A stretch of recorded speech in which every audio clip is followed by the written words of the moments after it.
Entender o SG e os ODS na rotina da empresa, como foco no eixo social. Essa é a nossa aula de hoje. Sejam todos muito bem-vindos. Você que esteve comigo na última aula e para você que está chegando hoje, hoje vai ser diferente. O SEG SG é uma aula semanal, toda segunda-feira às 19 horas, trazendo conteúdo sobre ESG. É hora de ajustar o GPS para você que quer se tornar um consultor ESG. E quando nós falamos em ESG, o eixo social costuma ser o mais esquecido, ou aquele que dá um pouquinho mais de trabalho. Mas é justamente ele que conecta a empresa com quem faz tudo acontecer, que são as pessoas. Na aula de hoje, eu vou te mostrar como o eixo social da PR 2030 da ABNT pode e deve ser aplicado no dia a dia, fortalecendo cultura, relações de trabalho e impacto positivo na comunidade. Se você quer uma empresa mais humana, sustentável e valorizada no mercado, essa aula é para você.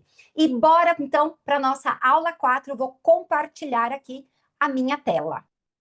Então, hoje a gente vai falar especificamente de um pilar extremamente importante e que costuma dar uma certa dor de cabeça ao pessoal, que é o pilar social. Vamos entender como que funciona o pilar social, assim como essa integração das ODS na rotina da empresa. E a gente sempre vai estar usando de base a PR 2030. Vamos lá, expandindo aqui. Opa, meu mouse agora decidiu parar de trabalhar, por quê? Então, vamos lá. Bom, usando aqui a BNT PR 2030, trabalhando aqui a questão do eixo social. Então, vamos trazer aqui alguns pontos importantes até que a própria PR traz. Né? Então, quando a gente fala do eixo social, a gente está tratando do quê? Dessas relações da organização com as pessoas, dentro e fora da empresa. Quando a gente fala fora da empresa, expandir os muros da empresa, não é apenas a comunidade do entorno. A ideia é que a gente vá muito além da comunidade do entorno, ok? Mas a comunidade é importante.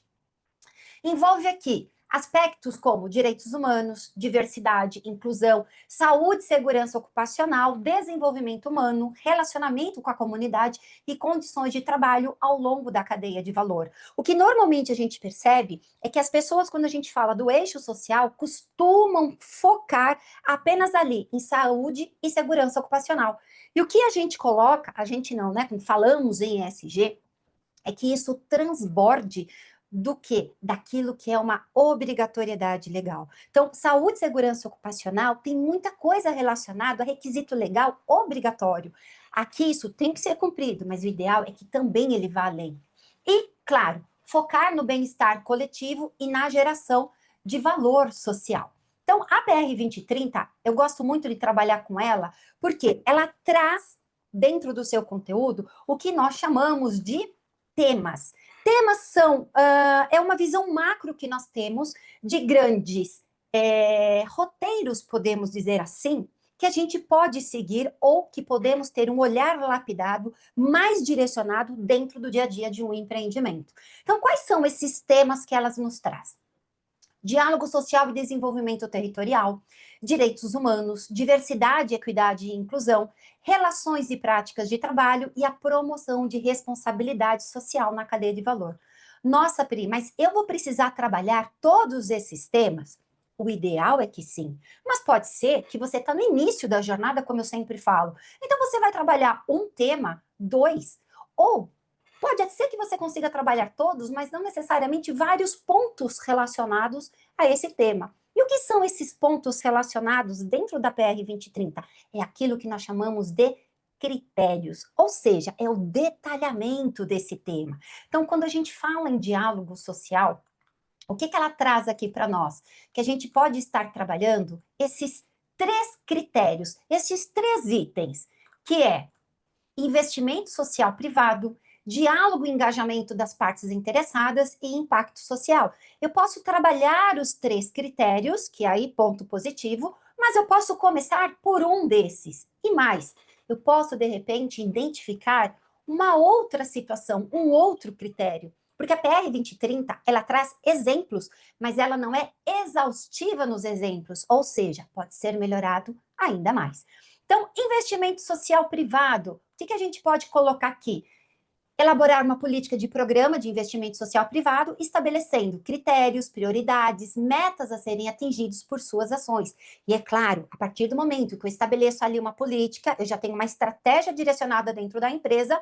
Quando eu falo em metas, eu estou falando indicadores, métricas. Eu tenho um objetivo lá na frente. Isso aqui é importantíssimo da gente ter sempre em mente. Eu preciso ter o quê? Uma organização, uma linha lógica dessas informações para que a gente possa o quê? Avaliar a nossa evolução.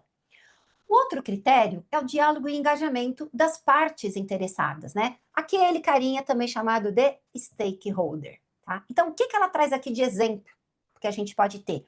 Elaborar, monitorar e reavaliar o plano de comunicação interno dos trabalhadores e externo, as partes interessadas, de modo a ser mais transparente possível nas decisões e ações. Então, isso é algo extremamente importante que está ali, ó, resvalecendo ali, né, batendo aonde? Na governança, a questão da transparência, de como que nós estamos trabalhando. Esse diálogo é super importante, principalmente agora que a gente vem vivenciando, que a gente vem trabalhando aí num conflito geracional, né, geração Z, geração Y, enfim, ter essa transparência e principalmente o engajamento com as pessoas é extremamente importante e saudável para a vida do empreendimento.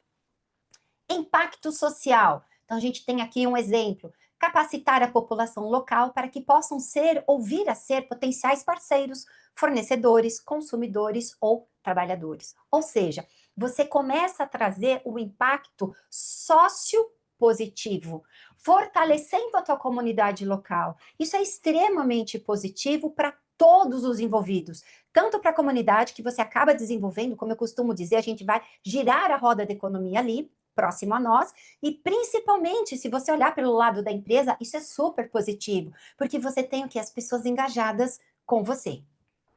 Dando continuidade aqui ao eixo social, um outro tema que a PR 2030 nos traz são direitos humanos. Então, quando a gente fala de direitos humanos, ela nos apresenta 3 critérios a serem considerados. Então, vamos lá. Respeito aos direitos humanos. Gente, isso aqui nem precisaria estar escrito, né? Deveria ser obrigação de qualquer empreendimento, seja ele público ou privado. Então, por exemplo, desenvolver um manual ou código com práticas da organização relacionadas à proteção aos direitos humanos. Isso daqui também é super interessante, porque, de novo, a gente está muito próximo do pilar governança. Por quê? É super saudável quando existe essa transparência, mas principalmente está todo mundo na mesma página. Tanto o empreendimento quanto o colaborador, eles estão falando a mesma língua. Por quê? Porque eu já desenvolvi o meu manual, eu já desenvolvi o código do que é importante para nós, do que eu espero daquele colaborador, daquele funcionário, e ele também já sabe o que esperar do empreendimento. Outro item muito importante, combate ao trabalho forçado ou compulsório. Infelizmente, isso ainda existe muito no mundo e também a gente de vez em quando encontra casos aqui no nosso país. Então, por exemplo, mapear as nossas operações, né, da nossa cadeia de valor, que podem apresentar riscos de ocorrência de trabalho forçado nos termos da legislação nacional. Principalmente a gente vê algumas atividades que elas têm um certo histórico, digamos assim. Então, quando a gente fala, por exemplo, não estou dizendo que obrigatoriamente vai acontecer, a área da confecção, a área da moda, a gente sabe que, infelizmente, no nosso país, essa é uma área que muitas vezes acaba batendo aqui nessa questão do trabalho forçado ou compulsório. E, muito próximo a este tema, a gente tem o quê? O combate ao trabalho infantil. Então, desenvolver um sistema de gestão que avalie e monitore as suas atividades e da sua cadeia de valor, buscando eliminar qualquer risco de trabalho infantil. E aí a gente, não vou aqui trazer nomes, não é esse o ponto da aula, mas a gente já vivenciou alguns escândalos no nosso país recentemente envolvendo esses 2 tópicos, trabalho forçado e trabalho infantil. Então, para a gente perceber que a gente está aqui em 2025 e, infelizmente, isso ainda acontece muito, incluindo no nosso país. Então, é interessante a gente criar uma dinâmica para poder monitorar esse tipo de situação, que é aquele famoso qualificação de fornecedor, desenvolver ali, de repente, um método, um questionário, uma pontuação e fazer as auditorias. O próximo tema que a PR 2030 traz é a questão da diversidade, equidade e inclusão. E aqui cabe a gente trazer uma definição que é de equidade, que às vezes as pessoas acabam confundindo um pouquinho nesse conceito. Então vamos lá. Quando a gente fala em equidade, eu estou falando aqui de garantir que todos os indivíduos ou grupos tenham acesso justo e igualitário a oportunidades, recursos e tratamento, reconhecendo e abordando as desigualdades e necessidades específicas de cada um, tá? Então, é dar oportunidades iguais a todos. Então, a gente sempre usa aquele famoso exemplo, né, do pessoal que tem a diferença de altura, né? Como que é fazer a equidade para pessoas, né? Que elas estão ali querendo ver um jogo do outro lado do muro, por exemplo. Então, para o baixinho, o que eu preciso fazer? Colocar uma mesa, mas ele consegue chegar na mesa, então, de repente, eu preciso pôr uma escada para ele chegar na mesa. O outro, só uma escada é suficiente. Então, a gente poder dar as oportunidades para cada um. E aí, a BR traz, então, os seus critérios. O que a gente pode verificar aqui dentro deste tema? Então, ela fala aqui de políticas e práticas de diversidade e equidade e a cultura e promoção da inclusão. Quando a gente fala em políticas e práticas de diversidade, o que ela traz para nós? Por exemplo, estabelecer uma política de diversidade e inclusão que endosse o movimento na organização, bem como determine os parâmetros corporativos que irão guiar as tomadas de decisão. Vocês vão perceber que ao longo aqui dos nossos encontros, a gente fala muito sobre estabelecer uma política. Por que isso é importante? Porque quando eu estabeleço a política, é como se eu estivesse meio que escrevendo na pedra, como a gente brinca. Eu estou pondo ali, eu tô fazendo o famoso skin de game, né? Eu estou pondo a minha pele aqui no jogo. Ou seja, eu estou deixando claro, olha, é assim que a gente pensa, é assim que a gente vai trabalhar. E o mais importante é ter a padronização dessa informação para todos os nossos funcionários. Isso daqui não é só um documento bonitinho para estar ali num panfleto, num quadro, ele tem que ser colocado em prática. Então, de novo, a gente sempre vai falar do quê? Como é que eu estou monitorando? O que eu estou medindo? Quais são os nossos indicadores? Então, quando a gente vai desenvolver a política, já é importante a gente ter tudo isso em mente. Eu tenho uma política, como eu coloco ela em prática? Como que eu meço que ela está acontecendo? É isso que você tem que ter o olhar sempre atento. E falando aqui em cultura e promoção de inclusão, a gente pode trazer a questão de identificar grupos, como etnia, gênero, LGBTQIA+, deficiência, geracional, diversidade etária, entre outras, a serem priorizados de acordo com as suas diretrizes de diversidade e inclusão. Então, é sempre importante a gente estar identificando aqui qual é o perfil dos nossos funcionários, dos nossos colaboradores. Quem são essas pessoas? O que a gente quer para a nossa empresa? Qual é essa inclusão que a gente pretende colocar? E tanto para a política de diversidade quanto da cultura e promoção, é muito interessante a gente ter em mente a questão do treinamento contínuo. Por quê? Às vezes, por uma questão de conhecimento, de oportunidades que a pessoa teve na vida, dela entender um pouco mais disso. Então, não adianta a gente se colocar apenas aquele cronograma fixo, na CIPAT eu vou fazer isso, na Semana do Meio Ambiente eu vou trazer o tema. Não, isso é algo que deve ser constante, que deve ser contínuo dentro do empreendimento. Legal? Continuando aqui. Então, dentro aqui dos temas que são sugeridos pela ABNT PR 2030, a gente tem relações e práticas de trabalho. Tá? Então, quando a gente fala nesse tema, a BR ela traz mais possibilidades de critérios. Ela traz aqui 5 critérios importantes que nós precisamos observar. Então, vamos lá. Desenvolvimento profissional.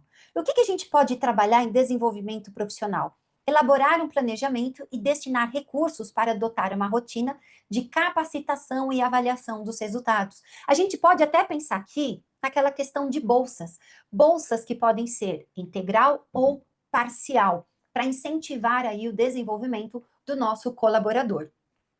Saúde e segurança ocupacional. Então, o que ela traz? Elaborar e implementar procedimentos de respostas aos cenários de emergência de acordo com as características e as circunstâncias das atividades da organização.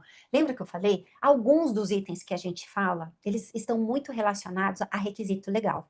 Galera, requisito legal é obrigação, tá? Então, cumprir a lei é dever de todos. O que a gente coloca aqui? O ir além. tá? Você minimamente precisa cumprir a lei. Acho que isso a gente não precisa nem evidenciar.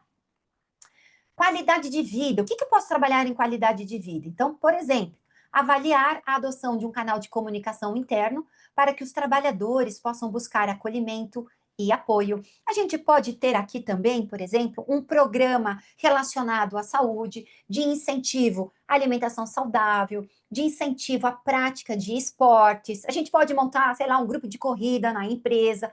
Aí a criatividade, né, não tem limite. E, novamente, nada do que eu estou trazendo para vocês é algo engessado. São exemplos, são possibilidades. É sempre importante que você analise a situação, as características do seu empreendimento e da sua realidade. Outro item bastante importante, né, que é o critério de liberdade de associação, muito relacionado ali à questão do sindicato, né, sindicalismo. Então, de repente, escolher essa pessoa, né, que seja responsável pelo estabelecimento da relação com o sindicato, né, a liberdade de associação é algo que todos têm, mas vocês podem ajudar, pode ter alguém ali fazendo esta interface para que fique mais fácil essa comunicação.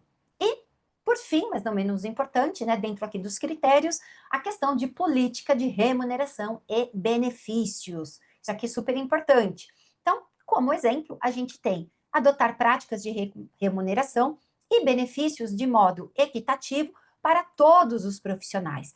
Aqui também, eu acho que é interessante a gente trazer aquela situação de que existem em alguns pontos do país, aqueles salários mínimos estaduais. Então, você pode também verificar dentro do local, da região onde vocês estão, se existe alguma tabela indicativa, ou vai usar ali um valor que seja nacional ou mundial. Isso é super importante, de repente, conseguir uma remuneração que seja acima dessa tabela, acima da média. Claro, eu tenho que ver o fôlego financeiro da instituição, mas é sempre importante a gente estar com esse olhar aí bastante atento. Aqui também, gente, a gente pode perceber que às vezes o pessoal, dentro do pilar social, trabalha alguns selos que existem no mercado, né? Então, não, a ideia não é fazer propaganda, como eu sempre falo, mas está trazendo para vocês aí possibilidades. Então, tem Great Place to Work, por exemplo, e tantos outros selos que avaliam aí essa questão relacionado ao eixo social. E o último tema que eles trazem é a questão da promoção de responsabilidade social e cadeia de valor. Isso aqui é super importante, porque quando a gente fala de cadeia de valor, sempre vai respingar em todos os envolvidos. Então, lembra quando nós tivemos aqui, o ano passado, retrasado, alguns escândalos envolvendo cadeia de valor? Quem que ficou marcado junto à comunidade, junto à sociedade? O grande empreendimento, o grande player de mercado. Ou seja, a sua cadeia de valor foi falha, ele foi falho eventualmente no monitoramento, e quem teve a imagem prejudicada foi esse grande player de mercado, que não era ele que diretamente estava tendo problemas relacionados ao eixo social. Então, ela traz aqui 2 critérios para ser analisado, para sempre termos em mente, que é o relacionamento com consumidores e clientes e o relacionamento com fornecedores. Então, vamos de novo aqui. Relacionamento com consumidores. O que é importante a gente ter em mente? Manter um canal de comunicação disponível e bem divulgado, favorecendo o diálogo entre as partes, com mecanismos que garantam um atendimento de qualidade aos clientes. E aqui, turma, entra aquele famoso canal de comunicação, canal de diálogo, fale conosco, entre aspas. Aquilo ali não é enfeite. Quando a gente tem um canal de comunicação implantado, a gente precisa ter o acompanhamento e, principalmente, ter metas claras de atendimento toda vez que tiver ali algum tipo de comunicação, mesmo que seja um elogio. Então, elogios, reclamações, sugestões, isso tem que ser trabalhado dentro da empresa, tá? E de preferência, que esse trabalho interno dentro da empresa ocorra rapidamente, né? Você não vai demorar 6 meses para dar um feedback para quem estiver ali participando. Relacionamento com os fornecedores. Então, aqui, esse é um exemplo bastante interessante, que é o quê? Utilizar critérios ESG para a seleção dos fornecedores. Então, todos esses critérios que a gente vem trabalhando ao longo dessas aulas semanais, nós já vimos a aula relacionada ao eixo ambiental, hoje a gente está no eixo social, semana que vem a gente vai trabalhar o quê? O eixo governança. Então, todos esses critérios que a gente trabalha internamente, você pode também trabalhar junto aos seus fornecedores na hora de fazer a sua avaliação de fornecedor, tá? Para evitar realmente qualquer contratempo. Então, aqui a gente acabou vendo todos os temas relacionados ao eixo social que a PR 2030 traz como exemplo de trabalhar o eixo social dentro do SG no empreendimento. E como eu falei, isso aqui é apenas um exemplo não exaustivo. E como é que a gente faz essa correlação de todas essas informações com os ODS? Então, bora lá. Os ODS, os Objetivos do Desenvolvimento Sustentável. Isso está claro para todo mundo? Aliás, pessoal, quem tiver dúvida, vai colocando aí no chat, que depois a gente vai respondendo as dúvidas. Então, os Objetivos do Desenvolvimento Sustentável, eles surgem quando? Em 2015, na revisão dos Objetivos do Milênio, certo? Então, acho que todo mundo já viu essa figurinha colorida com os 17 quadrinhos, né? Relacionando aí esses pontos importantes, né?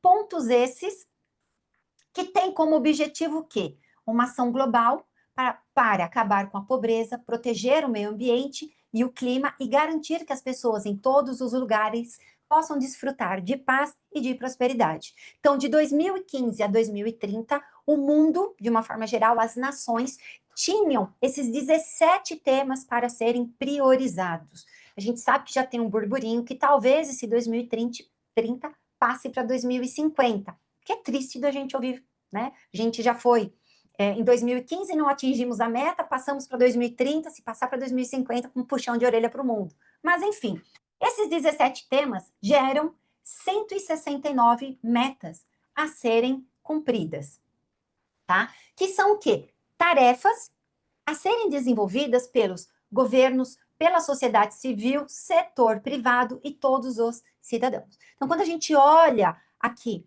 para esses objetivos do desenvolvimento sustentável, a gente vai perceber que muitas vezes ele tem uma carinha realmente de país. Só que nós conseguimos, enquanto empreendimento, seja público ou privado, contribuir para que parte dessas metas sejam realmente acolhidas dentro do país, sejam atendidas. Como é que a gente pode fazer isso dentro do nosso empreendimento? Então, trouxe aqui alguns exemplos. Deixa eu só aumentar aqui para ficar melhor para vocês lerem. Então, tá? Vamos lá.